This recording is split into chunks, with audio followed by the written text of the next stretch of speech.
दोस्तों नमस्कार, good morning. आप सभी को एक बार फिर से स्वागत है आपका हमारे यूट्यूब चैनल शिकार स्टडी पॉइंट पर। दोस्तों जैसे कि मैंने आपसे कल कहा था कि उत्तराखंड, आप लोग दोस्तों उत्तराखंड पढ़ लेते हैं, हिंदी भी पढ़ लेते हैं, बाकी जीके लगभग क्योंकि जीके में आपको ऐसा होता है कि सभी कुछ पढ़ना रहता है, बहुत से टॉपिक है उसमें पढ़ने के लिए, तो वहाँ से भी क्वेश्चन लगभग 30 से 35 के बीच में या 30 तक आप पूछे जाते हैं जीके के प्रश्न। तो सभी से लगभग 4 से 5 या लगभग 3 से 5 इतने सभी, जैसे पॉलिटी है, ज्योग्राफी है और इकोनॉमी है और जो भी दोस्तों कंप्यूटर है, बाकी कृषि से भी प्रश्न पूछे जाते हैं और बाकी करंट अफेयर से भी, तो यहाँ से सब कुछ प्रश्न पूछे जाते हैं। तो इसलिए आपको दोस्तों हर रोज़ 20 क्वेश्चनों की वीडियो रहेगी। तो इसमें आपको दोस्तों आपका जो जीके है वो काफ़ी इसमें मजबूत हो जाएगा। दोस्तों जीके काफ़ी मजबूत लेवल की हो जाएगी। तो चलिए दोस्तों वीडियो को अंत तक ज़रूर देखिएगा। इसमें ज़्यादा दोस्तों एक्सप्लेन में नहीं, आपको सिर्फ एक क्विज के रूप में है और आपको इसका उत्तर खुद ही देना है और 20 में से आपके कितने सही हो रहे हैं इसका उत्तर आपको कमेंट बॉक्स में बताना है। तो चलिए दोस्तों शुरू करते हैं ज़्यादा देर ना करते हुए। आपके लिए दोस्तों सुबह सुबह मॉर्निंग डोज, जीके का डोज, ये बिल्कुल अच्छा रहेगा। तो पहला प्रश्न है, कनिष्क के शासनकाल में, किसके शासनकाल में? कनिष्क के शासनकाल में चतुर्थ बौद्ध सभा या चतुर्थ बौद्ध संगीति का आयोजन कहाँ किया गया था? मगध में, कुंडलवन में, पाटलिपुत्र में या फिर राजगृह में? तो जो लोग ऑप्शन नंबर सी बता रहे हैं दोस्तों वो बिल्कुल गलत हैं। ऑप्शन नंबर डी भी नहीं होगा, ऑप्शन नंबर ए भी नहीं, तो ऑप्शन नंबर बी इसका बिल्कुल सही है। तो कनिष्क के शासनकाल में चतुर्थ बौद्ध संगीति या बौद्ध सभा का आयोजन हुआ था कुंडलवन में, और कुंडलवन कहाँ है? तो ये है दोस्तों कहाँ? कश्मीर में। तो ये आपको बिल्कुल याद रखना है। पहला क्वेश्चन था। 20 क्वेश्चन है दोस्तों, आप वीडियो को अंत तक जरूर देखेगा। बढ़ते हैं अगले क्वेश्चन पर। अगला क्वेश्चन दोस्तों काफ़ी इंपॉर्टेंट है। अकबर के दरबार में टोडरमल कौन थे? शिक्षा मंत्री, वित्त मंत्री, संस्कृत मंत्री या डी है इनमें से कोई नहीं? तो अकबर के दरबार में दोस्तों टोडरमल होता था। जो टोडरमल एक मंत्री का पद था, तो इनका काम होता था दोस्तों, ये शिक्षा मंत्री से संबंधित नहीं थे और ना ही संस्कृति मंत्री थे, तो ये वित्त मंत्री अकबर के दरबार में, तो टोडरमल, ये आपको याद रखना है, वित्त मंत्री। तो बढ़ते हैं दोस्तों अगले क्वेश्चन की तरफ। अगला क्वेश्चन है दोस्तों, ज्ञानपीठ पुरस्कार किस क्षेत्र में दिया जाता है? ज्ञानपीठ पुरस्कार किस क्षेत्र में दिया जाता है? साहित्य में, इतिहास में, नाटक में और संगीत में? तो ज्ञानपीठ पुरस्कार दोस्तों कई वीडियो में मैं आपको बता चुका हूँ, आपने भी खुद पढ़ा होगा कि ज्ञानपीठ पुरस्कार दोस्तों ये दिया जाता है किस क्षेत्र में? तो साहित्य के क्षेत्र में। और पहला ज्ञानपीठ मिला था जी शंकर कुरूप को, और हिंदी में पहला ज्ञानपीठ दिया गया था सुमित्रा नंदन पंत को, जो कि हमारे उत्तराखंड से संबंधित हैं। इनका जन्म कौसानी में हुआ था। कब हुआ था? तो ये हुआ था सन 1900 में, मई 1900 में इनका जन्म हुआ था और इनका संग्रहालय भी है। तो जो लोग यहीं से उत्तराखंड से, उन्होंने भली भांति पढ़ा होगा इनके बारे में। तो बढ़ते हैं अगले क्वेश्चन की तरफ। अगला क्वेश्चन है, धूमल लोक नृत्य का संबंध किस राज्य से? इंपॉर्टेंट है, धूमल लोक नृत्य का संबंध किस राज्य से है? जम्मू कश्मीर, हरियाणा, महाराष्ट्र या फिर असम? तो इसका सही उत्तर है दोस्तों, धूमल जो नृत्य है इसका संबंध है J&K यानी कि जम्मू और कश्मीर से। ये आपको याद रखना है। लावणी नृत्य है महाराष्ट्र का, तो ये आपको याद रखना है। तो बढ़ते हैं अगले क्वेश्चन की तरफ। अगला क्वेश्चन भी दोस्तों इंपॉर्टेंट है, एग्जाम में पूछा जाता है कि विश्व के सबसे बड़े खारे रेगिस्तानों में से एक कच्छ का रण, विश्व के सबसे बड़े खारे रेगिस्तान और कच्छ का रण कहाँ स्थित है? आपने सिर्फ इतना ही पढ़ा है कि कच्छ का रण कहाँ स्थित है, तो आप दोस्तों बिल्कुल इसका उत्तर कर ले जाएंगे, आपको कोई दिक्कत नहीं होगी। तो कच्छ का रण दोस्तों ये है जम्मू कश्मीर, गुजरात, महाराष्ट्र या फिर तमिलनाडु? तो कच्छ का रण है, तो ये है दोस्तों कहाँ? गुजरात में। तो ऑप्शन नंबर बी आपका बिल्कुल सही हो जाएगा। अभी 5 क्वेश्चन हो गए दोस्तों, 15 क्वेश्चन और बचे हैं। इसमें दोस्तों जीके में आपका बिल्कुल टाइम बर्बाद नहीं होगा, आपकी एक क्विज के रूप में है और वीडियो आपको अंत तक जरूर देखनी है।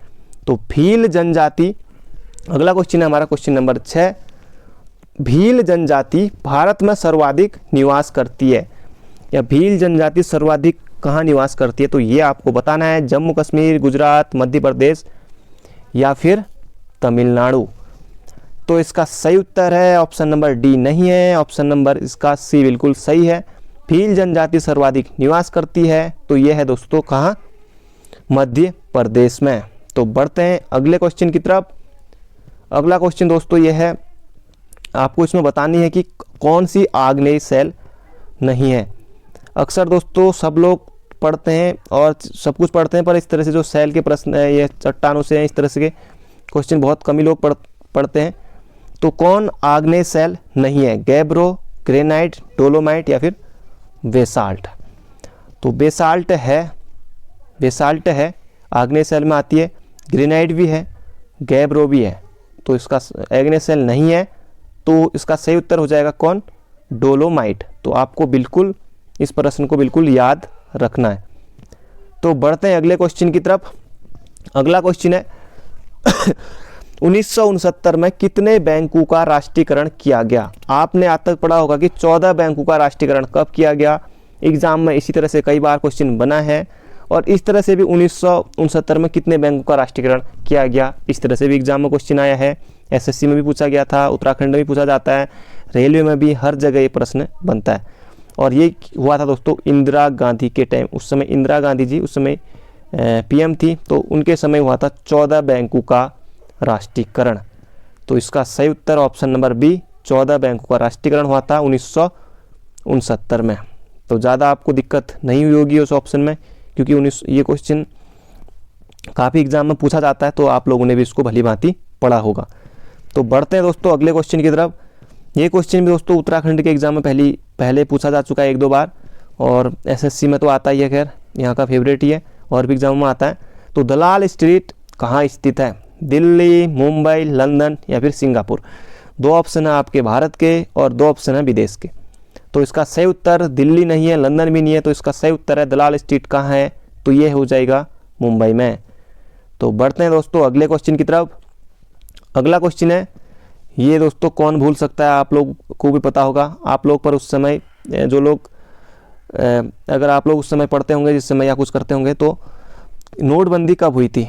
उस समय दोस्तों कई लोगों ने, आपने सुना होगा कि कई आमाओं के भी उस समय गाँव में जैसे पता चल रहा है कि गरीब है, और बहुत मतलब कई लोगों के पैसे निकले। कई लोगों ने मतलब कि जब नोटबंदी हुई थी, कई लोग कोई बैंक में जा रहा जमा करने, तो कोई पोस्ट ऑफिस में, कोई कहीं, कई लोग जैसे पता चला कि जैसे पैसे भी बहा रहे हैं लोग, कई लोगों ने वैसे पकड़े। तो इस तरह से तो नोटबंदी कब हुई थी ये आपको बताना है। इस क्वेश्चन को आप लोग भूले नहीं होंगे, मुझे पता है कि नोटबंदी आप नहीं भूले होंगे आप सभी लोग। तो इसका सही उत्तर है ऑप्शन नंबर ए। भारत सरकार द्वारा नोटबंदी की घोषणा कब की गई थी, 8 नवंबर 2016। अब कई लोग भी कहेंगे कि शाम को 8 बजे हुई थी, 8 नवंबर को, तो 8 बजे घोषणा की गई थी, तो ये भी कई लोगों को याद होगा। तो बढ़ते हैं अगले क्वेश्चन की तरफ। अगला क्वेश्चन है कि नाबार्ड कब बना। नाबार्ड तो कई बार दोस्तों, ये एक बार नहीं 100 बार नहीं, मतलब कि कई बार ये एग्जाम में बना है कि नाबार्ड।